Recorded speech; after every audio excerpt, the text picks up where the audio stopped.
Every new trader wants to be successful, but even if you create your strategy, watch your charts carefully, and feel the industry's pulse, you could still fail. How come? A common problem is choosing to stick and deciding not to kick. Simply put, holding on to losing stocks and selling the winners too early. This is called the disposition effect. Example, let's look at an investor called John. He decides to buy 100 shares of company A at $50 each, and 100 shares of company B at $100 each. Good choices. The next day, John wakes to find that company A's shares have doubled in price. They're now $100 a piece. John's ecstatic, as anyone would be. His stocks are worth $5,000 more than it did yesterday. He's impatient, so sells them as soon as possible, making that $5,000 profit. A great start to the day.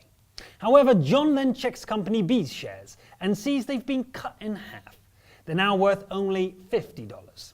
John is a little bit frustrated as his stocks are now worth $5,000 less. But unlike his winning stocks, John isn't willing to sell just yet. He doesn't want to lose money, so holds on to them in hopes that the market will change again, but this time in his favor. Fast forward to the next day, company B's shares sink in price again.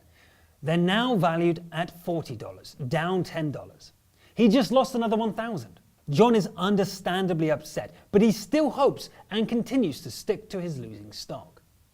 If you've been paying attention, you would have noticed that his losses have just overtaken his profits from his other stocks doubling. John is currently falling victim to a disposition bias.